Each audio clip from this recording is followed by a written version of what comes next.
¿Saben? Dios no está esperando de parte de nosotros que estemos cumpliendo reglas. Él busca gente que sea transformada de corazón. ¿Por qué Jesús dijo allí, para que viendo no vean? Porque la mayoría de las personas no busca a Dios por amor. La mayoría de las personas busca a Dios por provisión, por añadidura. Sálvame, Señor, sácame el cáncer, dame más provisión, sana mi familia, restaura mi matrimonio, cúrame de la enfermedad, libérame, Señor, de esta pobreza miserable, sácame de esta iniquidad, de maldiciones en mi familia, lucha por mí contra los brujos y hechiceros. Uno en realidad no le interesa en lo más mínimo honrar la gloria de Dios ni su santidad.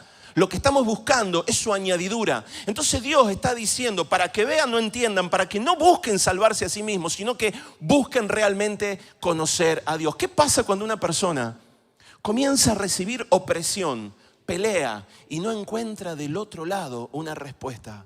Empieza a desarrollar algo que Dios espera que desarrollemos y es confianza. ¡Ey! Confía.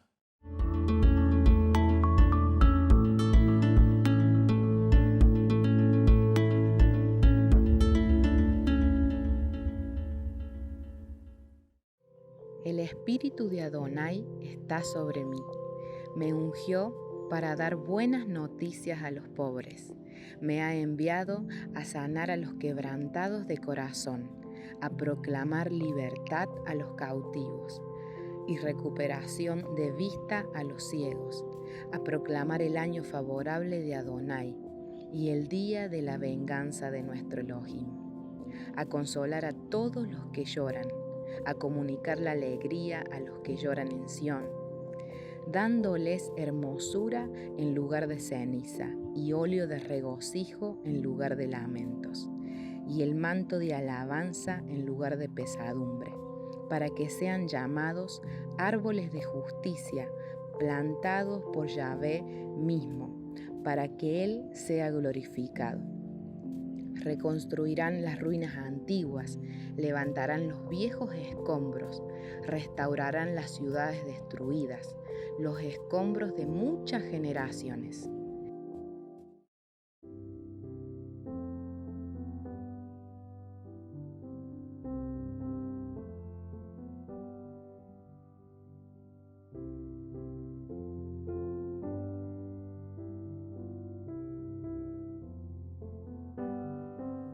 Esa confianza se va a traducir en que busques su voz cada día. Esa confianza se va a traducir en que cuando no tengas para pagar los acreedores o lo que te toca, puedas decir, Señor, voy a hacer lo que tenga que hacer, pero el resto de mi ansiedad la deposito en tu vida.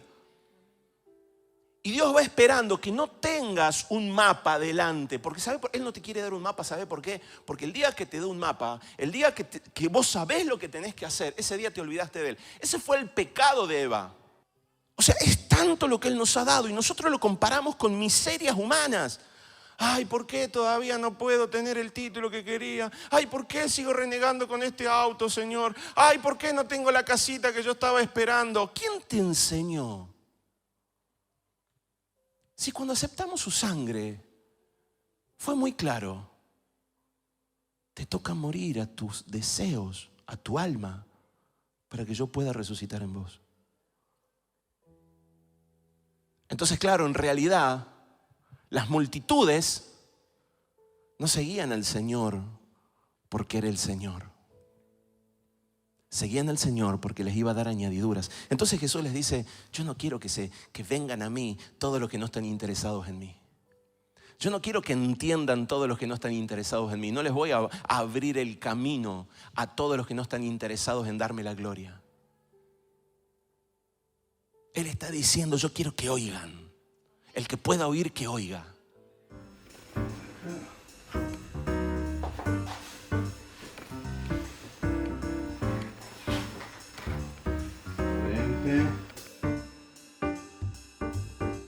Hola, ¿qué tal? Hoy te queremos contar de qué se trata el programa Vivir. ¿Qué es? ¿Para qué sirve? ¿Cuál es su propósito? Primero que nada, queremos contarte que el programa Vivir fue fundado hace aproximadamente 15 años por el doctor Sebastián Palermo, creando un centro de rehabilitación para personas que luchaban con las drogas. Con el paso de los años, fue abarcando otro tipo de problemáticas y de emociones que la gente iba en busca de ayuda.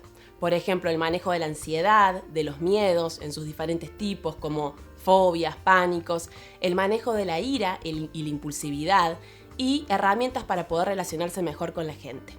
Es por esto que el programa Vivir fue abarcando muchas más emociones y siendo un servicio de ayuda a la comunidad. El programa Vivir tiene como objetivo brindar herramientas en cuanto a la educación emocional, que por medio de ellas puedas aprender a gestionar tus emociones, a desarrollar una mejor calidad de vida y desarrollando así también un potencial no solo en lo personal, sino también en lo espiritual.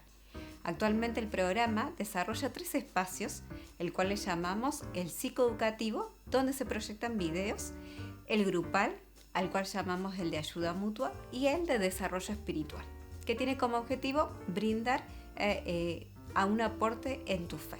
A veces las personas creen que para adquirir herramientas emocionales necesitan tener crisis o graves problemas psicológicos, pero es importante que sepan que el programa Vivir da herramientas a personas que a veces solamente quieren conocer cómo funciona su sistema emocional, aprender a pensar mejor, a vivir mejor. No solamente tenés que tener trastornos psicológicos para buscar esta ayuda. Es por esto que el programa ha entrenado una gran cantidad de capacitadores, de entrenadores y profesionales que desarrollan cada uno de los espacios. Si te interesa conocer más acerca del programa, te invitamos a que te puedas poner en contacto con nosotros y de esta manera te podremos brindar mayor información. Aprender a gobernar las emociones se puede vivir mejor que las emociones no te gobiernen a vos. Te esperamos en el programa para darte las herramientas que necesitas.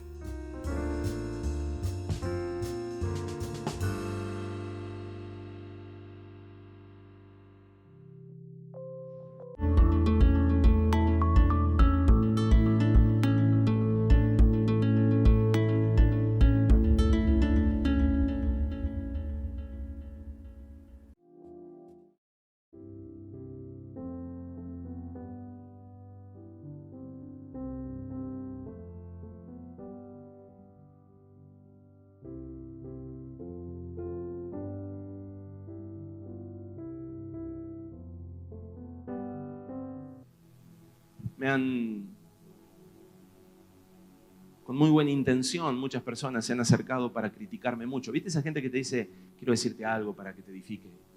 Y terminas hecho como un lampazo ahí, ¿viste? Que te pasan. Bueno, así fue, mucha gente, esta semana, muchos, Yo tengo que decirte algo. Y Y el Señor me decía, te callas.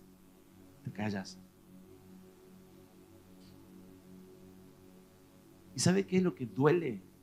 Que a veces lo que te dicen tienen razón. Entonces el Señor permite los procesos de quebrantamiento para poder demostrarte.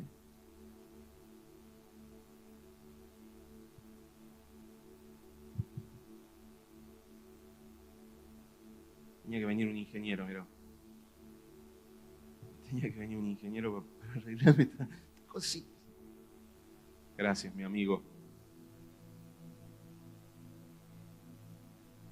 ¿Viste cómo una lapicera sirve para tanto? No la vi. Quiero hablarte sobre lo que Dios me estuvo hablando esta semana a mí personalmente.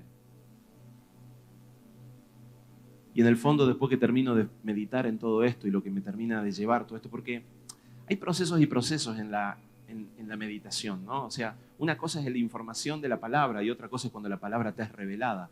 La información te sirve para saber qué revelación buscar, pero la revelación yo no te la puedo dar. ¿Eso lo entendiste? Yo no te puedo dar una revelación, la revelación te la tiene que dar Dios. Yo soy como una ventana, eso se lo escuché al pastor Juan Balistreri, muy bueno, muy bueno. Dice, soy como una ventana, yo dije, claro, tiene razón. Somos por donde pasa la luz.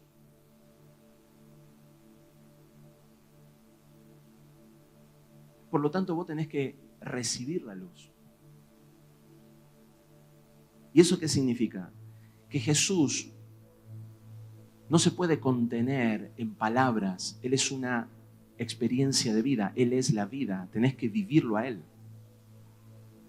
Así que desde este ángulo quiero comenzar a hablar sobre esto que ha cambiado la historia de miles de personas. Te quiero hablar sobre la mejor forma de ser. Te quiero hablar sobre el éxito más grande que vos podés tener en la tierra, luego de tener a Cristo en tu corazón. Te voy a hablar de un principio que te va a abrir puertas puertas y puertas y puertas y puertas. ¿Querés saber cuál es? Escucha esto. Voy a leer el Salmo 51, no lo voy a leer todo, te quiero explicar la historia. El Salmo 51 es un salmo que escribe David luego de que Natán le confronta en un pecado de adulterio y de homicidio. Y David abre sus ojos y reacciona al pecado y comienza a expresar un salmo que realmente quiebra el corazón de quien lo oye. Y empieza a decir cosas como: ten piedad de mí, oh Elohim, conforme a tu misericordia, conforme a la multitud de tus piedades, borra mis transgresiones. Él empieza a reconocer su pecado. Él no dice: yo no fui, fue la mujer que me diste. No, yo no fui, Señor, fue el esclavo que tuve. No, yo no fui, Señor, fue mi esposa. No fue ni una Ananías, ni un Zafira, no fue ni ninguno de ellos, sino que él tuvo un corazón que simplemente dijo: solamente puedo pedir piedad. Solamente puedo pedir piedad. Lávame más y más de mi maldad. Purifícame de mi pecado, porque yo reconozco mis transgresiones y mi pecado está siempre delante de mí. Está allí, Señor. Límpiame, límpiame. Qué difícil que se le hace al altivo reconocer su pecado. Una de las cosas más difíciles que parten los matrimonios, y es uno de los temas más difíciles para trabajar, por eso soy un convencido que la sanidad en la familia no viene por un programa especial, sino que viene por una sanidad individual de cada uno de los dos. Pero cuando ambos están enfermos, no va a poder haber sanidad. No va a poder haber sanidad matrimonial. Entonces vos de repente tenés una persona que no quiere perdonar, que está viendo el pecado del otro. Qué difícil. ¿Saben? Yo le digo a una mujer que está peleada con su marido: decime cuáles son los defectos que tiene tu marido. O mejor, lo voy a hacer al revés. ¿Cuáles son las virtudes que tiene tu marido? Y empieza...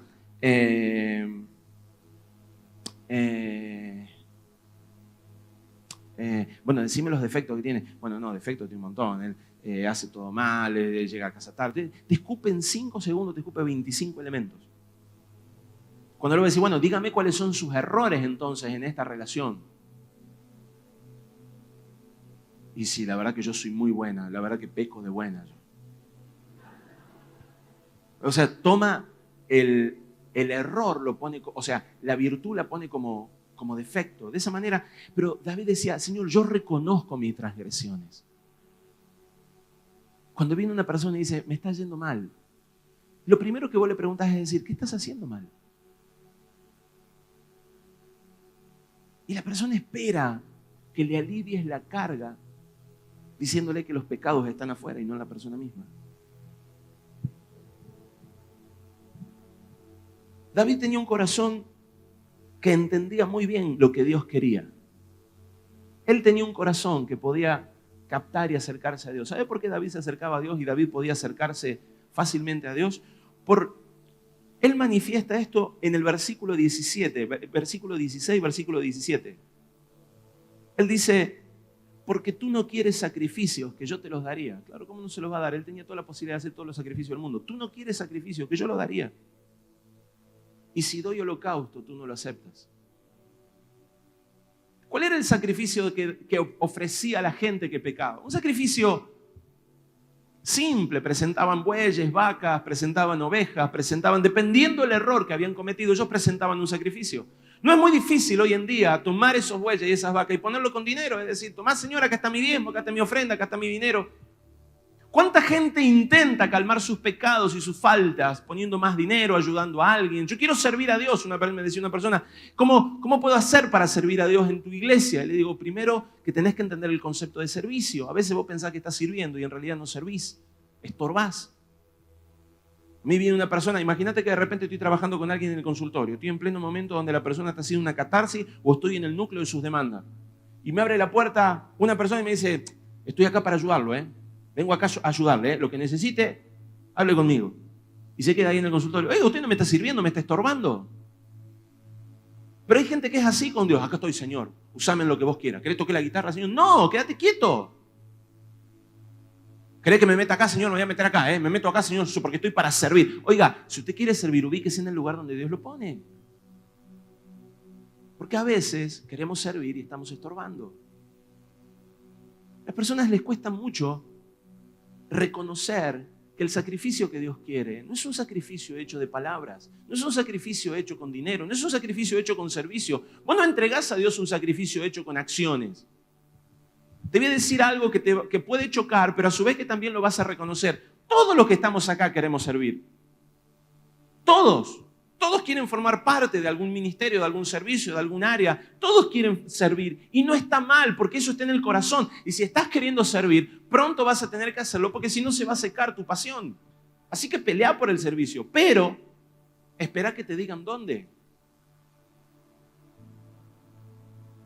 Porque cuando vos te metes a querer ofrecer un sacrificio a Dios, Él te va a decir, oiga, yo no quiero eso. ¿Qué dice? ¿Cómo sigue el pasaje? Dice, Señor, tú no quieres sacrificio, que yo te lo daría. Yo estoy dispuesto a darte ofrendas, sacrificios, dinero, esfuerzo. Hay personas que me dicen, Sebastián, yo te acompaño a todos los viajes que vos quieras. Ok, acompáñame a todos los viajes que yo hago, pero quiero que sepas que te va a tener que pagar tu pasaje, que va a tener que pagar tu hotel, que va a tener que pagar tu comida. ¿Estás dispuesto a dejar el trabajo para venir a acompañarme? No, entonces no me digas eso, porque eso muchas veces implica el esfuerzo, implica la renuncia, implica la humildad. Ahora, viene acá algo de parte de David. Él dice, el sacrificio grato a Elohim, ¿cuál es? El espíritu quebrantado.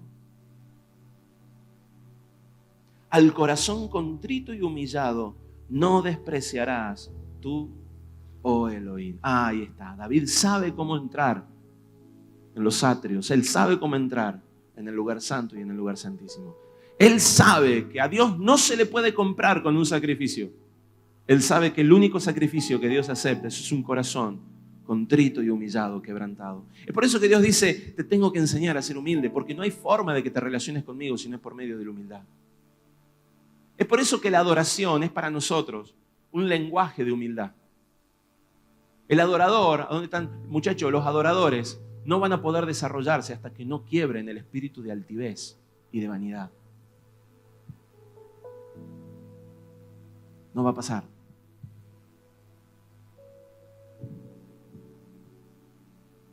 El humilde es el que dice, conozco mi lugar. De esto quiero hablarles. De algo que nos corresponde a todos. Una cosa aprendí en mi vida. Siempre estoy en guerra contra la altivez. Siempre. Yo he declarado la guerra a la altivez. He declarado la guerra a la vanidad. Entonces, ¿sabe cuál es mi postura? Siempre soy susceptible de ellos. Siempre soy débil a la altivez y a la vanidad. Porque en el momento que yo me crea fuerte es cuando caí. En el momento que vos dijiste, yo soy humilde, este no es un problema para mí, ahí ya caíste. Hay mucha confusión en lo que es humildad. A veces las personas piensan que humildad es bajo perfil. Bajo perfil no es humildad. Bajo perfil es introspección. Jesús no tenía bajo perfil. Él era llamativo, donde quiera que él se paraba, él hacía ruido. Bajo perfil. Pablo no era bajo perfil, hasta César lo tuvo que recibir. Pedro no era bajo perfil, se pone a orar y 5.000 personas se convierten. Entonces el bajo perfil muchas veces está asociado a personas que no quieren exponerse públicamente porque tienen miedo a lo que dirán. Y se cubren de falsas humildades que dicen, no, yo no quiero gloria, la gloria sea para Dios. Pero desde el fondo suelen criticar a los que sí se exponen. Entonces ahí hay una falsa humildad. Derribo al otro porque yo no me quiero levantar, entonces lo pongo a mi altura. Pero el Señor está buscando al corazón quebrantado, al espíritu humilde, al corazón contrito y humillado. Dice David, a este tú no rechazarás, oh Dios. Y a partir de acá empieza todo un estudio y un exégesis. Job capítulo 5, verso 8, dice, ciertamente yo buscaría a Dios y encomendaría a Él mi causa, el cual hace grandes e inescrutables y maravillas sin número, que da la lluvia sobre la faz de la tierra y envía las aguas sobre los campos, que pone a los humildes en las alturas y a los enlutados levanta a seguridad. Dios pone a los humildes en las alturas. La palabra humilde en este pasaje significa yafal, que significa deprimido. Deprimido no anímicamente, deprimido significa debajo. Tenemos una llanura, depresión de la llanura. Deprimido no es anímicamente, sino deprimido de mente. Ahora quiero que bajo esta lectura de lo que es el deprimido de espíritu, el que bajó, vayamos a leer el libro de Mateo capítulo 5, desde esta concepción. Y Jesús hace la primera enseñanza que Él da, está asociado a esto. Jesús empieza hablando sobre las bienaventuranzas y Él empieza a hablar de cómo el hombre puede llegar a ser bienaventurado. Y Él dice cosas así, dice, al ver la multitud, subió al monte y cuando se hubo sentado, se acercaron a Él sus discípulos. Y abriendo su boca, les enseñaba. ¿Qué hacía Jesús? Les enseñaba. Yo quiero que entiendas que proféticamente esto tiene mucho que ver. Porque Él estaba a la altura de Dios, pero no estimó el ser igual a Dios, sino que se deprimió, descendió. Y estando en la condición de hombre, se humilló. Ahora, para poder hablar de esto, Él tiene que subir un monte. ¿Y de qué empieza a hablar? Bienaventurados los pobres en espíritu, bienaventurados los deprimidos en espíritu, bienaventurados los humildes. Bienaventurados los pobres en espíritu. Escucha, porque de ellos es el reino de los cielos. No existe un altivo que sea dueño del reino de los cielos. ¿Qué es altivo? El que toma un lugar más alto que el que le pertenece. Dice Pablo, yo les pido que cada uno no piense de sí más de lo que debe pensar. El problema radica en que la altivez me impide ver al que tengo al lado.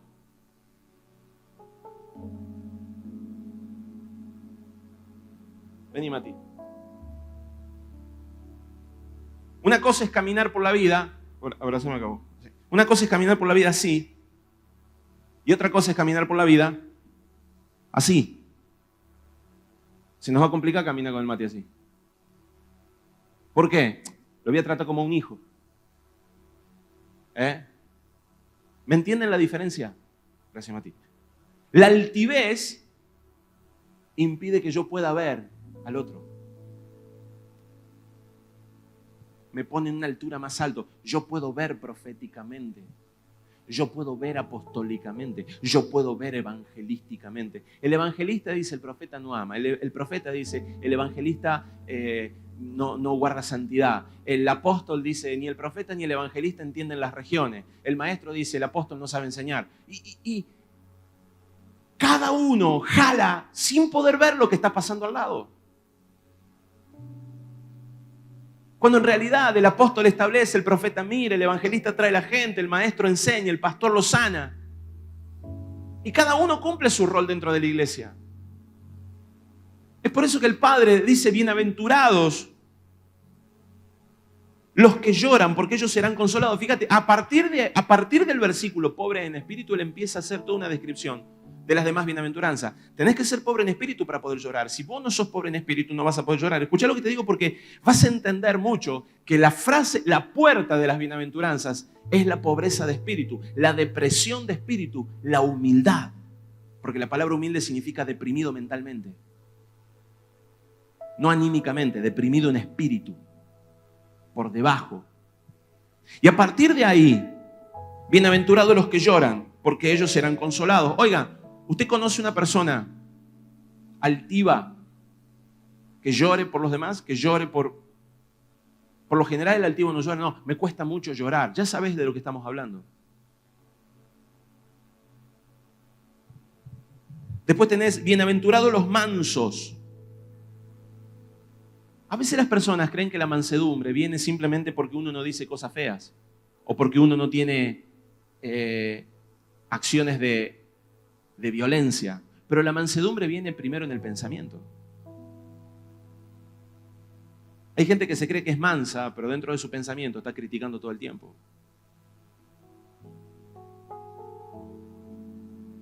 Te voy a decir algo. Hasta los chistes son violencia. La ironía es una violencia.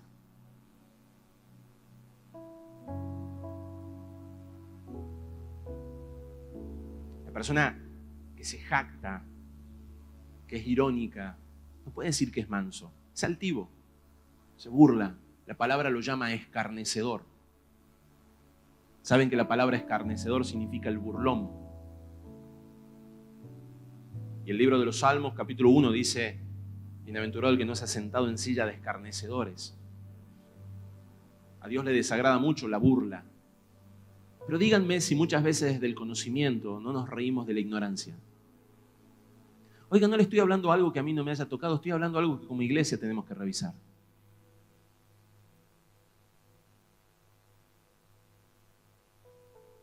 Bienaventurados los mansos, bienaventurados los que tienen hambre y sed de justicia, porque ellos serán saciados. Bienaventurados los misericordiosos. Bienaventurados los limpios de corazón, porque ellos verán a Dios. Bienaventurados los que procuran la paz. No hay forma de acceder a todo esto si uno no es primero humilde. La palabra humilde significa bajo, profundo, despreciable. Viene de Yafel y significa derribado, abatido. ¿Saben por qué Dios necesita que nos reconozcamos humildes? Porque en la medida que no nos reconocemos humildes, nuestra naturaleza antigua sigue estando a la altura de haber comido del árbol del conocimiento, de la ciencia del bien y del mal. ¿Cuál es el gran problema de la filogenia del espíritu del hombre, del antiguo pacto, es decir, del pacto de hombre? Que en el momento que come del árbol de la ciencia del bien y del mal, él sube a lo alto para ser como Dios. ¿Por qué quería subir Lucero? Subiré a lo alto y seré como Dios. Porque el tema era poder hablar y debatir con Dios. Es decir, es la persona que todo el tiempo debate sobre las acciones de su liderazgo, del gobierno, lo que sea. Cuando Adán come del árbol, lo que él hace es caer, pero él quiere subir. Entonces Dios le dice: vos querés subir, la única forma de que puedas volver a mí es que ahora caigas, es que ahora desciendas. El hombre nunca logró descender. Así que ¿quién tiene que descender? Jesús, un hombre. Y Él sí decide descender. Es por eso que Él puede abrir la brecha y Él abre el camino. Y Jesús dice: hey, sean como yo, imítenme a mí, que soy manso y humilde. Jesús nunca dijo que lo imitemos en otra cosa, pero Él dijo: imítenme a mí, que soy manso y humilde. Él estaba diciendo: yo puedo reclamar el ser igual a Dios. Yo sé lo que Dios está haciendo porque mi corazón y el del Padre son uno, pero yo me voy abajo. Es por eso que Dios dice: hey, necesito que te quedes en la posición en la cual la naturaleza de Cristo está. Si vos subís en altivez, si vos crees que sos más que alguien, en ese momento te salís de la naturaleza de Cristo y pasás a una naturaleza del antiguo pacto. Una naturaleza donde desde tus fuerzas vas a adorar, desde tus fuerzas vas a dejar de pecar, desde tus fuerzas vas a intentar ser justo. Díganme si muchas veces no intentamos ser justos de nuestra fuerza. Te doy un ejemplo. Mira lo que es ir desde la fuerza de uno. De repente tenés una enfermedad. ¿Qué es lo primero que hacemos? Empezamos a ver cuál fue el hueco. ¿Dónde está la puerta? ¿Cuál fue? No está mal eso, pero primero viene todo un proceso que se nos escapó. ¿Cuál es? Humillarnos, quebrantarnos, dejar que Dios haga. Decir: Señor, si esta es tu voluntad, que sea tu voluntad. Una vez que estamos humillados, quebrantados, ahí vamos al verso 3 del Mateo 5 y decimos: anhelo justicia, Señor. A partir de... ¿Pero qué es lo primero que hacemos? Queremos por nuestra propia fuerza de justicia lograr cosas que le pertenecen a la naturaleza de Cristo. Primero es necesario humillarnos, quebrantarnos, un corazón contrito y humillado. Y a partir de ahí, el Señor va a empezar a hacer. La palabra humilde en las Escrituras tiene mucha fuerza. Salmos 10, 17. El deseo de los humildes oíste, oh Jehová. Tú dispones su corazón y haces atento tu oído. Salmo 22, 26. Comerán los humildes y serán saciados. Alabarán a Jehová los que le buscan. Vivirán vuestro corazón para siempre. Salmo 25:9. Encaminaré a los humildes, dice el Señor, por el juicio, y enseñará a los mansos su carrera. Proverbios 15:33. El temor de Jehová es enseñanza de sabiduría, y a la honra precede la humildad. Es tremendo, es como decir, luego de la humildad viene la honra.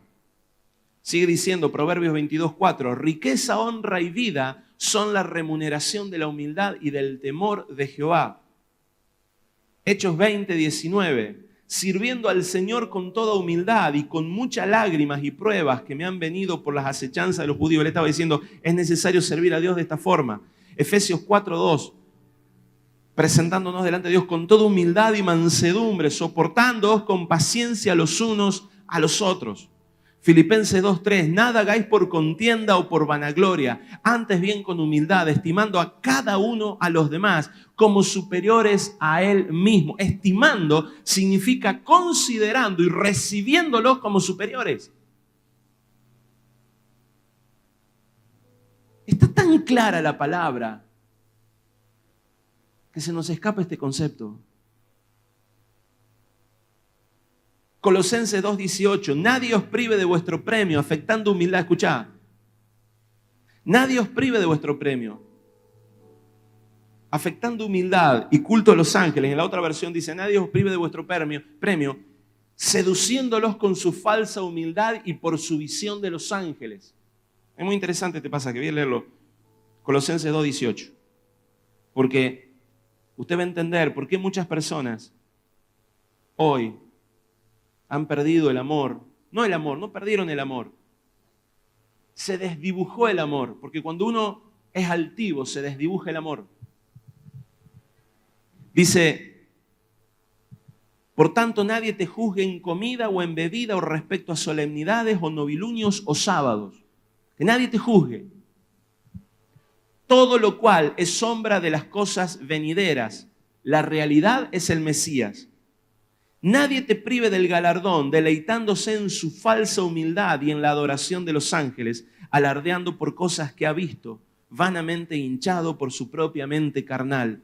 Iglesia, empezamos a despertar y a corregir muchos rumbos que muchas veces hemos tomado de forma altiva. La sabiduría que Dios nos ha dado y la revelación que nos ha dado para entender tiempos, para ver ámbitos espirituales, para sumergirnos en regiones que hacen al espíritu, es para edificación del cuerpo, es para crecimiento del cuerpo.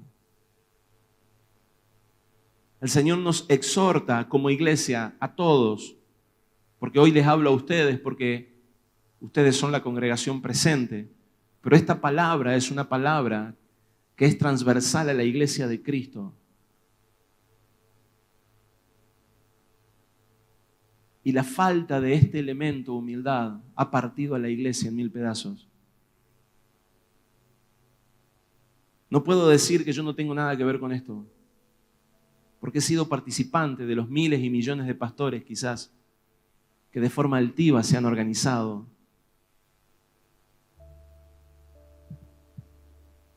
Y no sé si tenemos un modelo humano a seguir, no registro ninguno. Creo que todos estamos afectados por el mismo virus de la vanidad. A veces creemos que estamos, incluso hasta cuando decimos que ningún nombre sea alabado, aún ahí en ese momento estamos alabando el hecho de que yo estoy diciendo que ningún nombre sea alabado. Porque somos idólatras por naturaleza caída, pero solo cuando estamos en la naturaleza de Cristo dejamos de seguir a los hombres y podemos ver a nuestro hermano como uno superior a nosotros, aunque no sea superior, pero desde la condición de humildad. Colosenses 3:12 dice, vestidos pues como escogidos de Dios, santos y amados, de entrañable misericordia, de benignidad, de humildad, de mansedumbre, de paciencia. Vestidos pues como escogidos de Dios. Vístanse, vístanse. Primera de Pedro 5:5, igualmente jóvenes están sujetos a los ancianos, todos sujetos unos a otros, revestidos de humildad, porque Dios resiste a los soberbios y da gracia a los humildes. ¿Por qué no es mi oración, Señor? Porque hay altivez en tu corazón, porque hay altivez en la forma en la que lo pedís. Te voy a decir algo, muchas veces ni siquiera podés orar por un enfermo, porque muchas veces en tu deseo de orar está que la persona sane para que puedan reconocer en vos que hay poder de Dios. Por eso terminamos estorbando la obra de Dios. Por eso incluso nuestras acciones proféticas son estorbadas por nosotros mismos. Porque creo mucho en lo que tenemos que hacer como cuerpo. Porque creo que somos el cuerpo de Cristo y creo que Jesús no terminó de hacer su obra en la tierra, sino que Él continúa haciéndola por medio de la iglesia. Y es por eso que hay muchas cosas que tenemos que hacer. Caminar, orar, levantar banderas y hacer todo lo que Jesús hubiera hecho si tuviera un cuerpo. Pero ahora lo hacemos nosotros. Pero en una naturaleza que es Cristo. Pero hemos entrado en esta dinámica donde nuestro corazón se enalteció. Ya creemos saber muchas cosas. Incluso cuando recibimos el discipulado de alguien. Los líderes que se enseñorean de sus discípulos, discípulos que se enseñorean de sus años de iglesia. Y todos nos hemos enaltecido y envanecido unos a otros, aislándonos. Porque lo único que logra la altivez es el aislamiento. Y díganme si en un matrimonio no pasa esto. Díganme si las mayores discusiones en un matrimonio no vienen por la altivez de uno o de otro. Sin poder mirar sus propios errores. No sabe perdonar ni pedir perdón porque hay altivez en su corazón. En ese momento está su mente hinchada, vanamente hinchada. Y no logran poder llegar a un ambiente de paz y los que se perjudican son los hijos. Hijos que muchas veces no se relacionan con sus padres porque terminan en un estado de altivez para contra ellos, o padres que no se relacionan con sus hijos. Díganme si la altivez no ha sido el mayor de los daños. Estamos saliendo de un gobierno que se ha caracterizado mucho por esto. Y unos dicen, bueno, gloria a Dios por lo que viene. Y la pregunta es, guarda, porque lo que viene no viene del trono de Dios, simplemente fue la otra opción. Así que oremos para que no haya una mente hinchada y para que los corazones altivos se quebranten delante de Dios. Oremos para que Argentina no se ensoberbezca de nuevo, como lo hizo durante tantos años y motivo por el cual fue sujeto a una maldición de 70 años. En el año 1916, 1920, Argentina era prácticamente más rica que Francia, más rica que París. Venían de todas partes del mundo. Era el sueño del mundo venir a Argentina. Quiero que entiendas esto. Argentina fue una tierra de leche y de miel. Vinieron de todas partes del mundo a este país para encontrar sus riquezas. No vinieron acá en ningún otro país de Latinoamérica vas a encontrar tantos inmigrantes como en Argentina. Pero Argentina se ensoberbeció, se enalteció.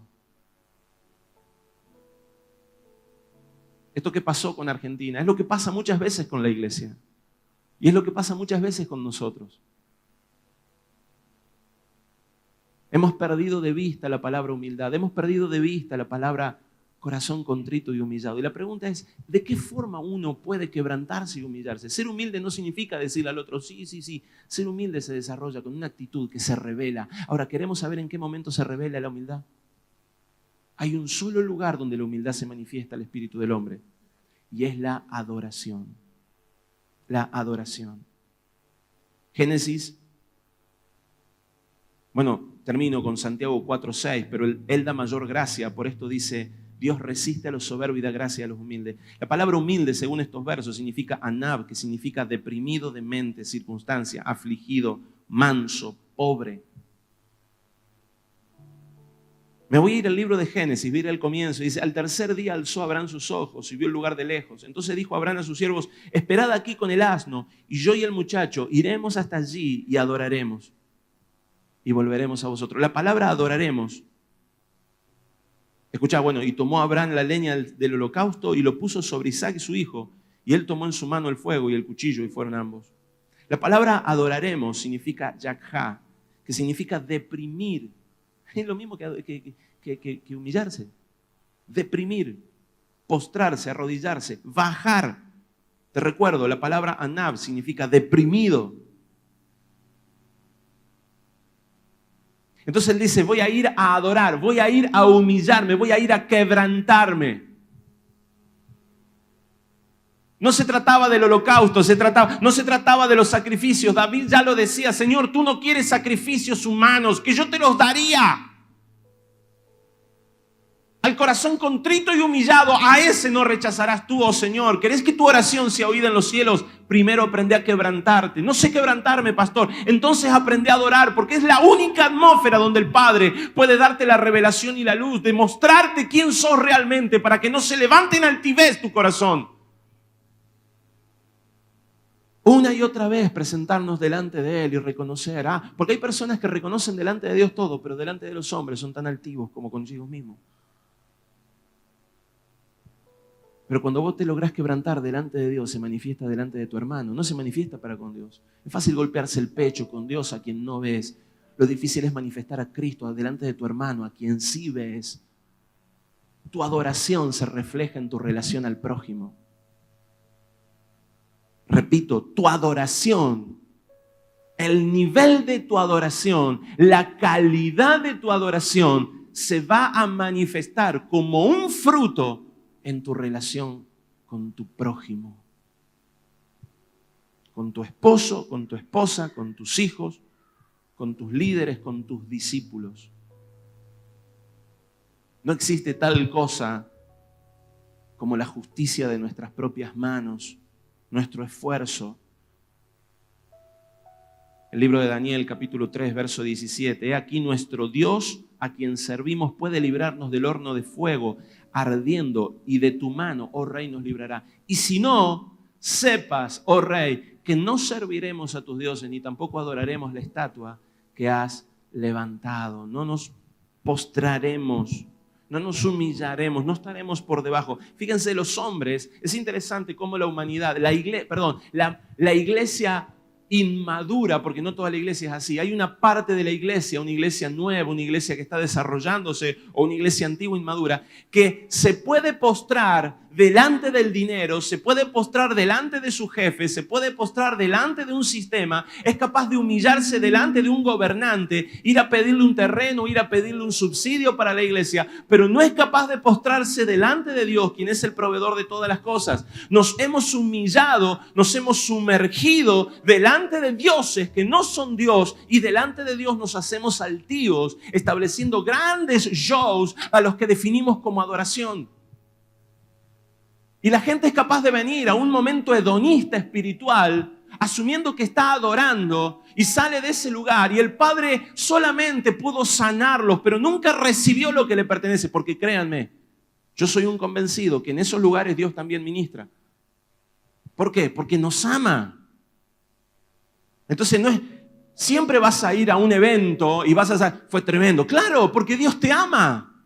Pero la pregunta es, ¿se desarrolló tu carácter en la humildad? ¿Saliste de ese lugar más quebrantado? ¿Tus oraciones suben más fluidamente delante de Dios? ¿O solamente saliste sanado? Cosa que creo que pasa. Hemos confundido adoración con alabanza.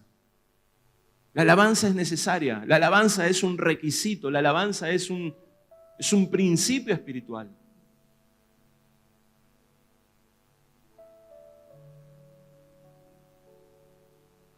Decía Jesús, ustedes adoran lo que no saben. Nosotros los judíos adoramos lo que sabemos, porque la salvación viene de los judíos. Mas la hora viene y ahora es cuando los verdaderos adoradores adorarán al Padre en espíritu. Y vuelve, se van a humillar en el espíritu, no se van a humillar con las rodillas, no se van a humillar con el rostro a tierra, tirándose ceniza, arrancándose las ropas como lo hacían. Se van a humillar en su espíritu, y cuando su espíritu sea quebrantado, van a heredar el reino de los cielos, porque bienaventurados los pobres en espíritu, porque de ellos es el reino de los cielos. Ya lo estaba diciendo. No tenemos cómo engañar a Dios en nuestro quebrantamiento. No sabemos cómo defendernos de los ataques de nuestros enemigos. Te sorprendería saber cómo David nunca se quejó. David nunca levantó una sola mano para defenderse de los que eran sus amigos. El otro día me sorprendió leer el Salmo 54, creo 55. Y David decía, me lastimaron mis amigos íntimos. Mis amigos íntimos. Y él no hizo nada, solo lo presentó delante de Dios. Él presentó su causa delante de Dios. A sus enemigos, a los que no eran íntimos, a los que no consideraba Él no era piadoso, él iba y arrastraba con todo lo que Dios le decía, andá y ataca a tus enemigos, y él se los devoraba. Pero aquellos que formaban parte de su familia, a un Saúl, a un Absalón, ¿y qué hacemos nosotros? Cuando recibimos un latigazo, nos levantamos en ira.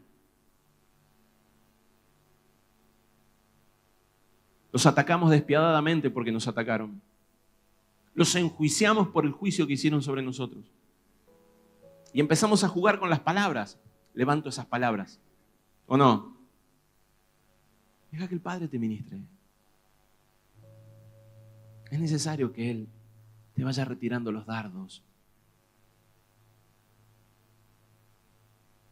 Esta semana hablaba con un pastor y me dijo muchas cosas muy fuertes. Atacó mucho mi liderazgo. Digo mi liderazgo porque lo formé de alguna manera.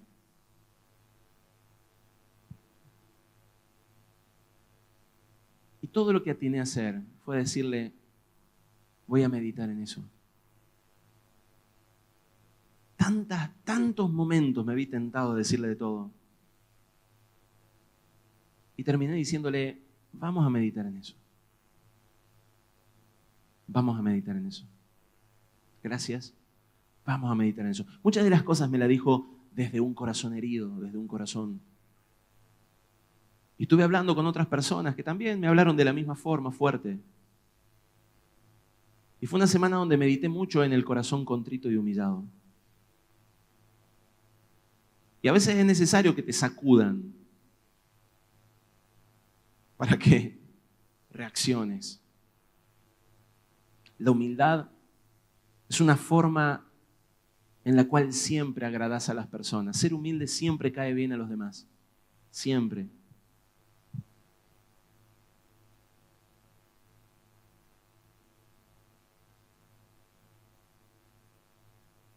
Yo les dije hace un tiempo que la palabra adoración hacía referencia a un lenguaje ante Dios.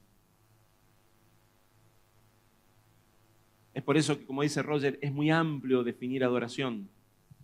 Así que solamente pudimos tomar, yo personalmente tomé un solo concepto de la palabra que me permite ser transversal a todos los conceptos. Y es que es un lenguaje. No se puede definir como una acción, no hay una acción determinada, es un lenguaje, es una actitud.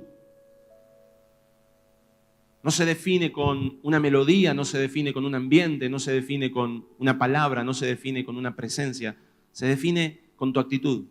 Adorar es humillarte delante de Dios y presentar delante de Él el sacrificio que vas a presentar como hombre. La adoración, yo personalmente la entendí como la práctica de la humildad. ¿Vas a ser humilde? Desarrollalo en intimidad con Dios. De nada te sirve ejercitarte delante de tu hermano en humildad, porque lo vas a hacer desde el esfuerzo y desde la antigua naturaleza. Vas a ser humilde una semana, semana y media, y vas a esperar resultado, porque el humilde espera que le reconozcan que es humilde. Y eso es muy tramposo, porque la persona dice, me voy a quebrantar delante de Dios, me voy a quebrantar delante de Dios, me voy a quebrantar delante de Dios, me voy a quebrantar, y te largas a llorar. Y en un momento determinado decís, qué bien que me estoy quebrantando.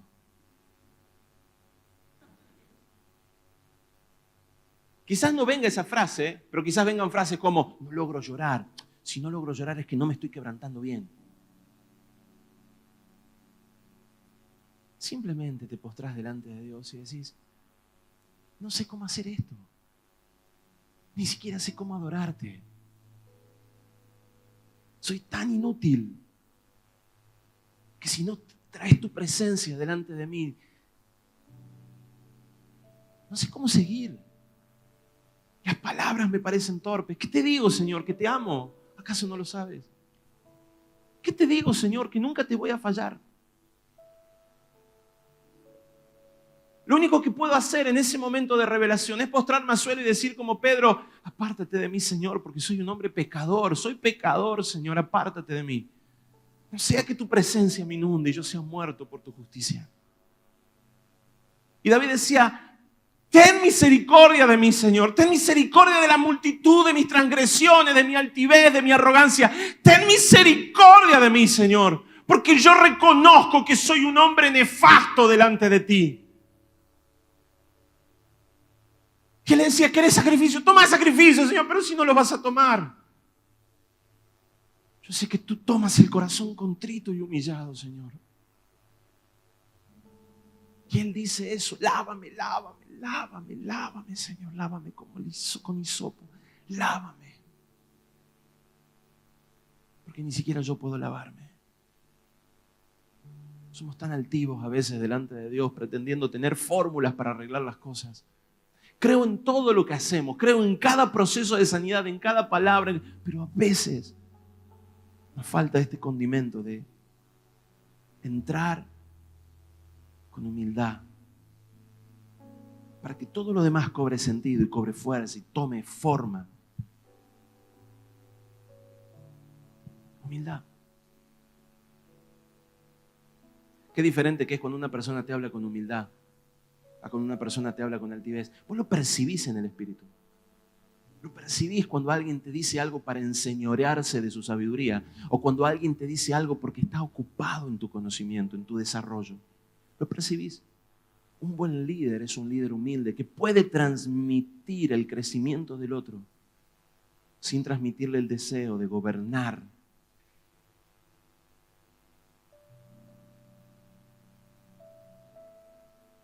No se puede ser humilde ante Dios y ser altivo ante los hombres. No existe tal cosa. Seríamos falsos ante Dios. La humildad y la adoración son dos partes de un mismo proceso.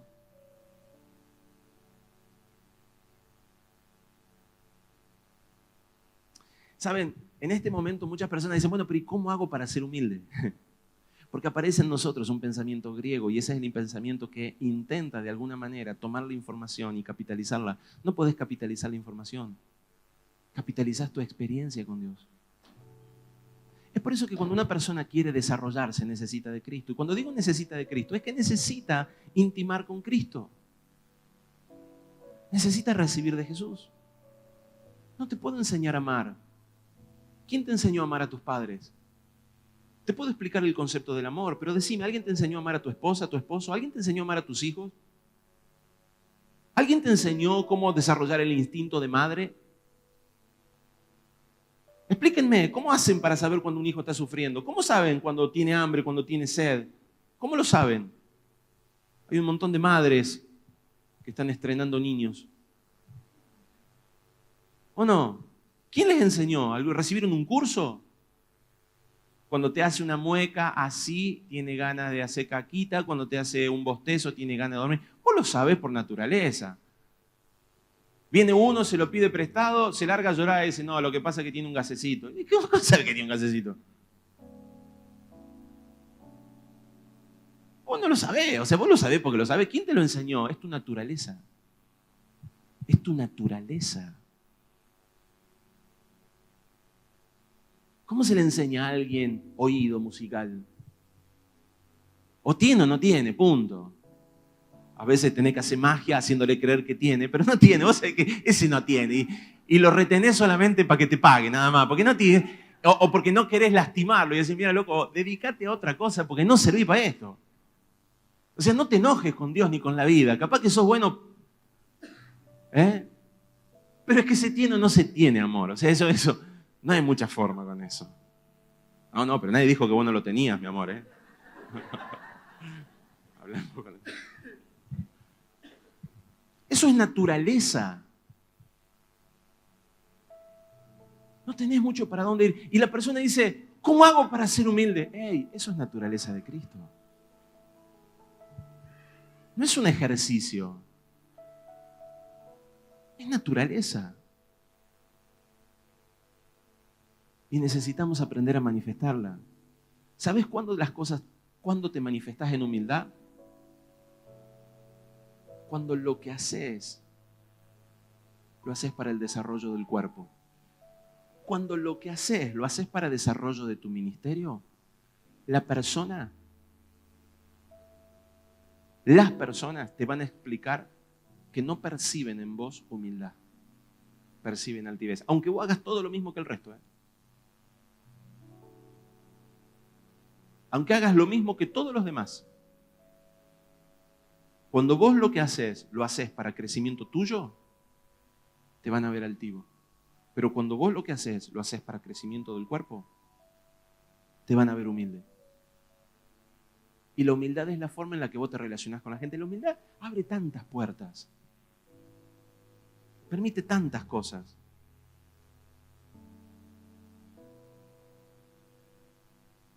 La humildad recompone relaciones. Decime si no. Decime si no, tenés un amigo, se peleó con vos, te dijo algo feo, pero es altivo, no te va a pedir perdón nunca. Qué difícil es relacionarse con él, ¿no? Así que vos en ese momento, como sabés que te van a herir, activás altivez también en vos. ¿Por qué? Porque no te vas a humillar delante de él. O sea, ¿sabés cuál es el punto de la mayoría? Todos somos humildes delante de los humildes, pero nadie quiere ser humilde delante del altivo. ¿O no? ¿Sabés qué? Así me decía una de estas personas, decía, está bien, reconozco. ¿Sabés lo que me decía él? En vez de decirme, bueno que lo reconoces, me decía, bueno, si lo reconoces, trabaja en eso. Ok, voy a trabajar en eso. Qué difícil, ¿no? Porque me daban ganas de decir, ¿me estás hablando en serio? O sea, tengo que hablarte de tu matrimonio, tengo que hablarte de tus hijos, tengo que hablarte de cuando te acercaste a mí pidiéndome ayuda por esto, porque es una persona que estaba bajo autoridad. Y no venía a la iglesia ni nada, así que no se hagan la cabeza porque no viene por ese lado.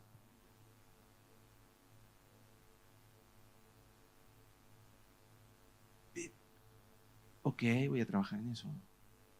Qué difícil que es ser humilde delante del que no está dispuesto a ser humilde. O sea, ¿sabes qué? Te pido perdón. Menos mal que me pediste perdón, porque la verdad es que sí tenés la culpa.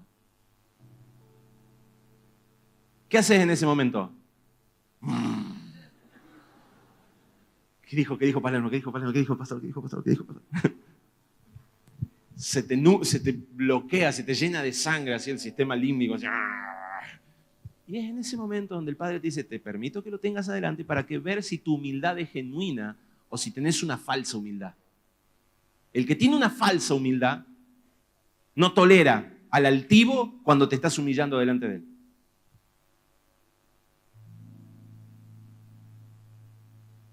El que tiene una verdadera humildad dice, ¡ay! Otro golpe. Ok. En el matrimonio, díganme si no pasa esto. Porque uno lo piensa, pero en el matrimonio díganme si no pasa esto. Te pido perdón, mi amor. Y el otro que todavía no le cayó la ficha, está en otra, está volando, dice, bueno, pero siempre me pedís perdón. Siempre me pedís perdón. Al final, ¿cuándo vas a cambiar? Oye, me paró un poco.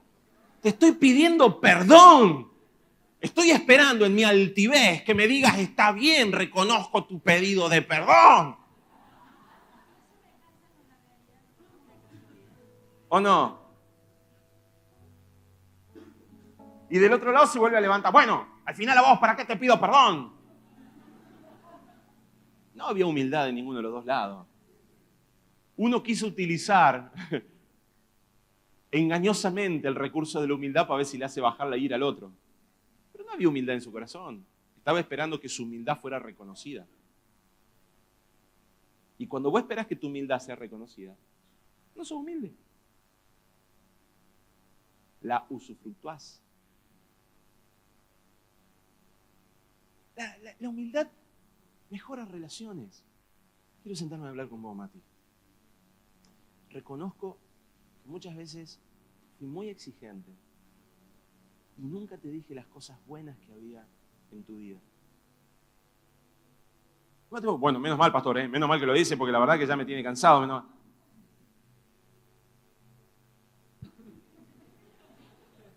Sí, Mati. Gracias por tu perdón.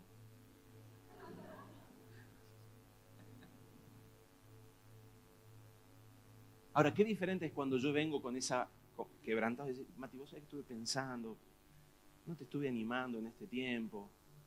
Y dices, bueno, pastor, gracias, me hace muy bien sus palabras, yo por ahí me siento desanimado, usted también perdóneme, porque a veces yo también me vuelo con la cabeza. ¿Cómo queda la relación? Qué bueno, es sanador, es decir, eso es humildad. Porque la humildad te permite ver al otro a la misma altura que donde estás vos. Che, no te vi. Ese es el humilde. El humilde es que va caminando así, golpea así. Uy, disculpa, no te vi. Soy humilde. perdóname, no te vi. El otro, si es altivo, dice, no, sí me viste, te hace el pavo, lo hace a propósito, siempre me di perdón. Al final vos con este tema del pedido de perdón ya me tenés cansado. O tenés la opción de, ok, puede ser que no me haya visto, puede ser que me vio y se arrepintió luego y quiera resolverlo ahora. Puede ser que cambió de opinión. Puede ser que quiera ser humilde de forma ficticia, pero yo tengo que arreglar mi humildad, porque yo no puedo ser humilde solo cuando el otro es humilde. Yo no puedo perdonar solo. ¿Viste esa gente que dice, no lo perdoné porque él nunca me pidió perdón? ¿Por qué estás enojado con tu marido? Porque dice, ¿y por qué no lo perdonas? Él nunca me pidió perdón. ¿Viste esa gente que solo perdona en la medida que el otro, o sea, está en una posición de altivez? No está en una posición de, ok, lo suelto. Está en una posición de, necesito ver que él se arrodilla, que él reconoce. La humildad permite reacondicionar relaciones. Sana matrimonios, restaura relaciones de padres e hijos. Facilita el perdón de traumas antiguos y acelera el proceso de la sanidad. Qué fácil es perdonar cuando una persona es humilde. Qué difícil que es perdonar cuando una persona es orgullosa y altiva. ¿Conocés gente que nunca se le escapa un daño? Que puede parecer que está todo bien, pero pasa el tiempo y continúa con ese trauma en su corazón. La humildad, escuchá esto es tremendo. Cuando yo lo descubrí, porque me puse a analizar cuáles son los beneficios de la humildad, digo, la humildad, escucha, evita el estrés de la competencia. Cuando vos sos humilde no te preocupas si el otro lo invitaron a predicar y a vos no, si al otro lo levantaron a tocar y a vos no, si al otro le dieron un ministerio y a vos no, si le pusieron una iglesia y a vos no. No, porque no hay competencias, eso, vos reconoces tu posición y punto, estás en una carrera tuya con el Señor. El humilde no reniega con lo que está viviendo el otro, reniega con lo que está viviendo él mismo. Es un corazón contrito y humillado, el cual Dios quiere escuchar.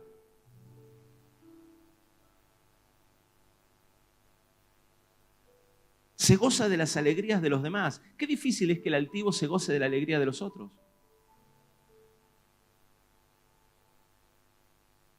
¿Qué es altivo? El que está en otra posición que no le pertenece, ¿no?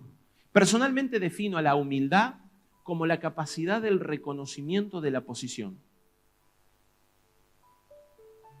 Voy de nuevo. Personalmente defino a la humildad como la capacidad de reconocer mi posición. ¿Qué significa eso? Bien, muchas veces me ha tocado predicar y que haya pastores con mucho más conocimiento que yo en ciertos temas, pero ellos se sentaron y escucharon. Eso es humildad. ¿Por qué? Porque a ellos les tocaba escuchar. Aunque humanamente su conocimiento fuera superior al mío o sus revelaciones fueran más manifestaciones que las mías, en ese momento la posición era la de escuchar y la mía era la de enseñar. El humilde es el que dice, necesito un consejo y sabe escuchar el consejo, ese es el humilde. El que no dice, no me gusta tu opinión. El humilde es el que dice, yo soy discípulo, vos sos el líder, vos sos el discipulador. No me gusta la palabra líder, la palabra discipulador está más relacionada a lo que estamos haciendo. El humilde es el que dice, esta es mi posición, este es mi lugar. Y si tuviera una dificultad, una diferencia, tengo a quién ir, porque mi padre es el mismo padre que él. O sea, ahí es donde yo lo veo como mi par. Digo, subo al padre y digo, Señor, te pido que le ayudes a ver esto, no lo está viendo. Pero ¿sabe por qué muchas veces nosotros necesitamos levantarnos contra nuestras autoridades? Porque no creemos que Dios sea capaz de resolver ese problema. Por eso ni siquiera oramos. Directamente criticamos o ejecutamos acciones. La humildad nos permite, nos abre puertas y favores delante de los demás. Vos tenés que favorecer a alguien. Decime si no te pasa esto. Tenés una torta, ¿se la vas a regalar a alguien altivo o a alguien humilde? Se la va a regalar al que mejor te cae. La altivez y la vanidad es como el olor a pata, ¿viste? Es decir, tenemos el mal aliento. Todo lo sienten menos vos. Y cuando vos te vas a acercar a alguien, te vas a acercar a alguien que huele bien. Y querés estar con gente que huela bien. Y esa es la persona humilde. Humilde no es el que está, humilde es el que se goza con vos, que se alegra con vos, que reconoce lo que vos tenés, pero a su vez también sabe tener identidad. El que no cree que vos tenés que estar pendientes de él todo el tiempo. Hay líderes, discipuladores, ayúdenme a cambiar esa palabra cuando la digo. Hay discipuladores que necesitan comprender que su discipulado se limita a un área de la vida de la persona, pero que no son dueños de las personas. Y esto tenemos que empezar a vivir porque los discípulos tuyos están a tu altura, y los tenés que mirar como superiores a vos. Yo si algo tengo que reconocer de parte de Dios, que Jeremías, a la altura que yo tenía, ¿qué edad tenés vos, Jeremías? 26, 27. Yo cuando tenía 27 años todavía estaba tratando de recibirme. Era un perejil que ni te digo. Así que definitivamente Jeremías es superior a mí. Y si yo lo logro ver como eso, lo voy a tratar con ese respeto, me toca mentorearlo, está bien.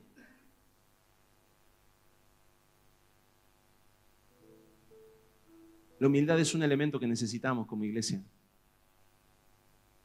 No se compra en la esquina, no se desarrolla con una autoconfrontación. No se lee en un libro y se desarrolla. La humildad es la manifestación de la naturaleza de Cristo.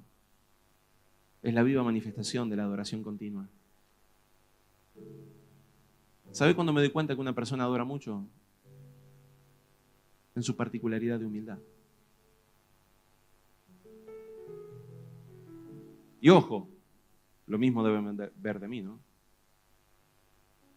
Y adorar no es cantar, porque con ese concepto usted entiende que adorar es desarrollar un patrón de humildad delante de Dios y de sacrificio continuo.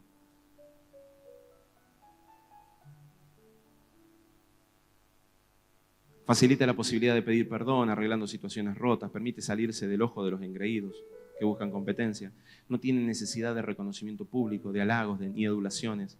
No se sabe rechazado porque conoce su lugar.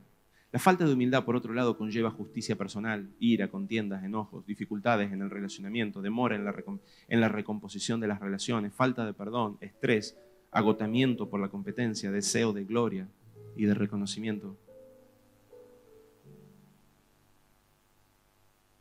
¿Qué otras cosas creen ustedes que genera la falta de humildad? A ver, ayúdenme un poco. ¿Qué cosas piensan ustedes que la falta de humildad produce? Digan, a ver.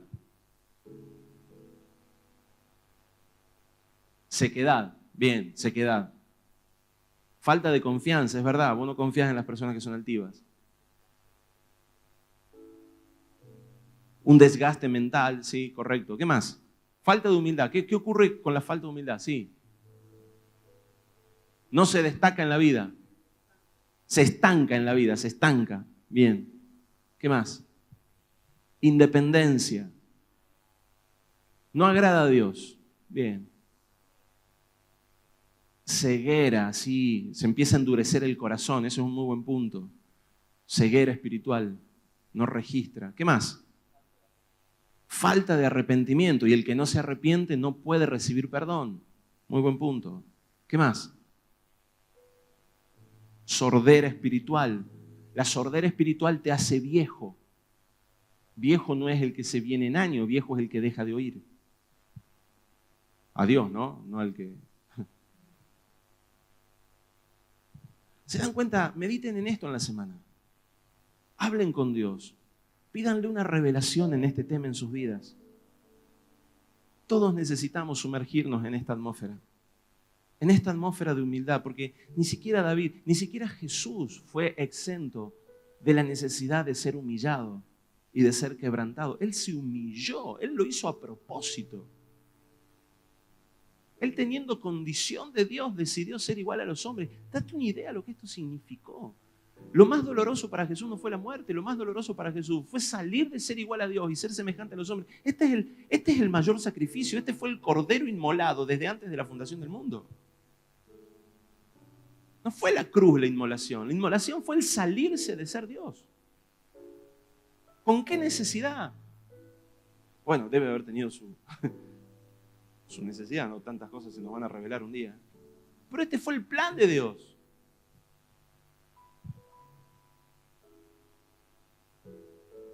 No quiero que hagas una autoconfrontación. quiero que te pongas a la luz de Cristo nada más. No lo hagas mentalmente. Hacelo desde el Espíritu. ¿Sabe por qué no quiero que hagas una autoconfrontación? Porque no creo que ninguno acá salga aprobado frente a la materia altivez versus humildad. Ni siquiera quien les habla, lejos estoy de eso. Pero sí poder decir, Señor, ten misericordia de mí, oh Dios. Ten misericordia porque yo reconozco mis transgresiones. Yo reconozco mis transgresiones. Señor, tú quieres sacrificio, yo te los doy. ¿Quieres dinero? Yo te lo doy. ¿Quieres una vida de servicio? Yo te lo doy. ¿Quieres que viajes por el mundo? Yo te lo doy, Señor. ¿Quieres que sea pobre, que coma polenta todos los días? Yo te lo doy, Señor. No, dice el Señor, yo no quiero eso, yo quiero que vos seas humilde. Humilde. Por eso que a veces tenés que pasar necesidades económicas, porque no te llegó la vejez para humillarte, pero a veces la escasez económica te quiebra delante de Dios, la enfermedad te quiebra delante de Dios, las dificultades, las acusaciones, las persecuciones, los malos tratos te quiebran y eso te permite poder sumergirte delante de Dios y reconocer que necesitas de su presencia. Permití que Dios te moldee. Recibimos en esta hora ese espíritu que nos permite recibir la humildad que proviene del cielo. Será manifestada, será desarrollada a la luz del Evangelio de Jesucristo.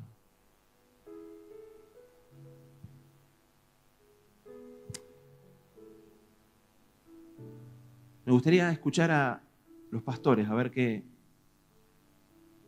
¿Recibieron algo? ¿Tienen alguna palabra? ¿Sí? Dice que todo lo que había lo iban compartiendo. ¿Qué tenemos? ¿Tenés algo?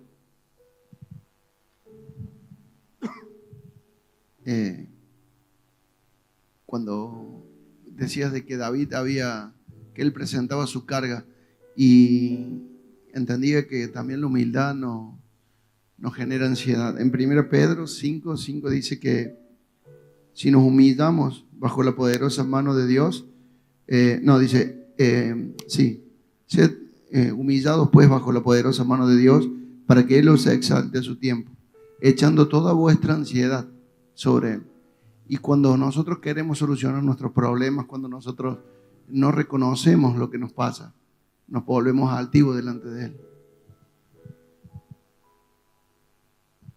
También de que la humildad se manifiesta a través de la obediencia, que cuando no podemos ser obedientes es una manifestación de que no somos humildes, porque Jesús, que fue humilde, tuvo que venir, humilde, vino a aprender obediencia y entendía esto. Una característica de la humildad es la obediencia.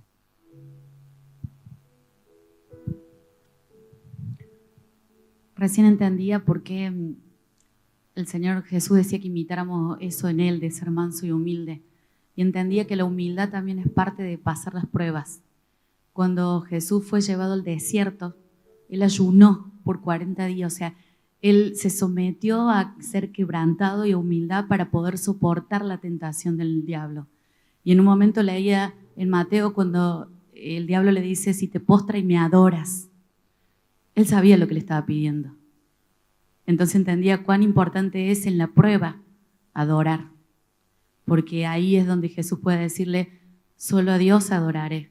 Y realmente hay humildad cuando a través de la prueba podemos adorar. Podemos decir, no importa lo que esté pasando, sé quién sos.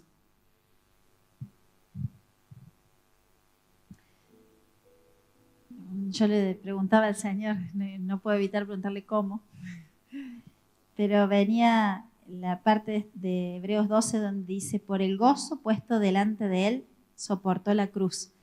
Y entendía que Dios me decía, entiendo la cruz como la máxima manifestación de humildad, en todo sentido, no solo por el sufrimiento físico, sino todo lo que conllevó la cruz. Cuando estaba ahí, el ladrón le dice, bueno, si eres el Hijo de Dios, que salí de acá ahora. Toda la mojada de oreja para que él demostrara quién era realmente, y él sabiendo quién era, fue humilde y se quedó callado y dejó que Dios defendiera y perdónalos porque no saben lo que hacen. Entonces me parece una manifestación de humildad suprema. Entonces veía que él soportó la cruz, esa gran humillación, y pudo ser humilde porque él tenía el gozo puesto delante. Entonces Dios me decía, no hay forma que si vos te estás mirando a vos misma puedas ser humilde, porque vas a estar viendo en tus fuerzas, tus condiciones, y vas a tener una mirada muy, muy sesgada y muy cortita. El gozo puesto delante es el reino, es que él iba a estar con el Padre, es que él iba a conseguir la salvación para el mundo, el amor que tenía por nosotros, por lo cual soportó y fue humilde. Entonces Dios me decía que no es más que adorar, porque cuando adoramos lo miramos a Él, pero el gozo para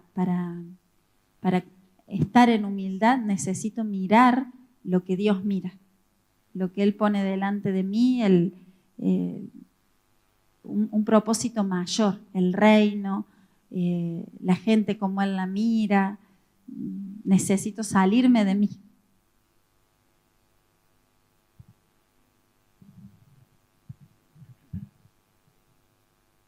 Recién meditaba en lo que cada uno decía y en lo que vos predicabas. Y me di cuenta que la vanidad y la altivez casi nunca son maquinaciones. No es que uno se propone serlo. Muchas veces yo me he visto con actitudes de vanidad y de altivez gracias a que otro, de buena o mala manera, me lo hizo saber, pero en mi corazón no estaba. Me envanecí porque me distraje, porque dejé de humillarme, porque perdí algo tan sencillo como mirar a mi hermano y ver si estaba bien. Entonces, desde ese pensamiento, entender de que si hay vanidad y orgullo, lo que van a hacer generar división. Y el volvernos humildes muchas veces es comprender que no hay maquinación la mayoría de las veces. Uno se enalteció y se envaneció porque dejó permitir la ceguera, porque no tuvo su tiempo de quebrantamiento, y que el humillarnos como iglesia nos va a hacer bien, porque la altivez genera división.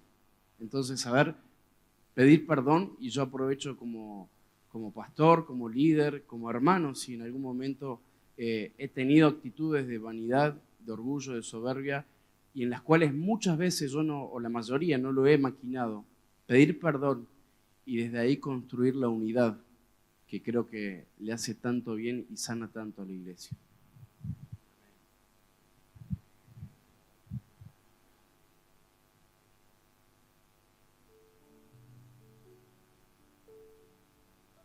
Cada uno sabe exactamente lo que el Señor le está hablando en su corazón, sabe y reconoce estos procesos van a traer sanidad no solamente sobre tu relación con tus hermanos en la congregación, sino que en tu casa, tu relación matrimonial, tu relación con tus amigos, con tu jefe, con tus empleados, en el lugar donde vos te muevas.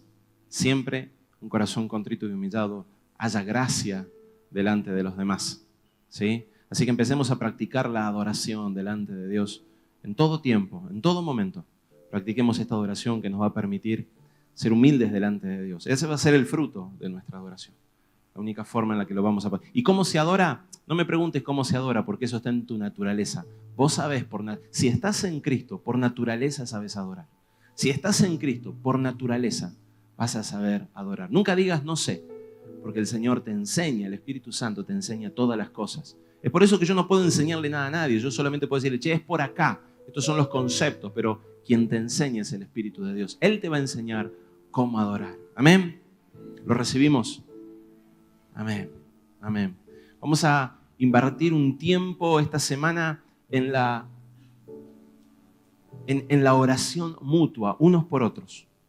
Como iglesia vamos a estar levantando intercesores para orar por los discipuladores, por el liderazgo de la congregación, por el liderazgo de otras congregaciones, también lo vamos a estar haciendo. Nos hemos unido entre varias iglesias para estar orando unos por otros y vamos a recibir instrucciones bien puntuales sobre qué cosas orar y de qué manera orar por los discipuladores de las distintas congregaciones. ¿Cuántos pueden estar orando esta semana por los pastores de la ciudad de Córdoba? ¿Se compromete a esto? ¿Se compromete a que desde esta casa y desde muchas otras casas se levanten intercesores para orar por los pastores de la ciudad de Córdoba? ¿Lo recibimos? En el nombre de Jesús, por el liderazgo. ¿Sabe? No ore juzgando, ore pidiéndole a Dios que traiga la luz, pidiéndole a Dios que traiga su revelación, cada cual a su tiempo, cada cual a su forma. Nosotros vamos a seguir en lo que se nos exigió y en lo que se nos pidió, pero vamos a estar orando por guardar la unidad en el vínculo de la paz como el Señor así ha puesto en nuestros corazones. ¿Lo hacemos? Sí, lo vamos a hacer. Póngase de pie.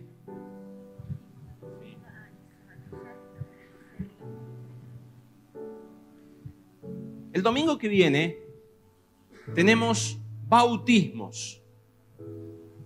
¿Cuántos se bautizan? A ver, quiero saber. Bien, bueno. Me gustaría, bien, el domingo vamos a tener una reunión el sábado con los que se bautizan, ¿sí? Por la mañana vamos a tener una reunión acá, tipo, a las 11 de la mañana nos vamos a juntar acá con las personas que se van a bautizar, ¿sí? ¿Ok? Probablemente esa gente en Villa María, perfecto. Me gustaría tener una reunión, la reunión no va a llevar más de 1 hora, donde vamos a charlar un poco sobre de qué se trata. Vuelvo a repetir, el bautismo que vamos a establecer es el bautismo, no es el bautismo, yo quiero bautizarme de nuevo, no es un bautismo de inicio de tiempo, que muchas personas dicen, bueno, cuando quiero empezar otro tiempo me vuelvo a meter en el agua. No, es el bautismo inicial de las escrituras que se nos enseña a bautizar, ¿ok? Perfecto, porque en otras oportunidades hemos hecho otro bautismo. Y se nos enseñó en la última escuela que había muchos bautismos, eso lo enseñó Marcos hace un tiempo atrás.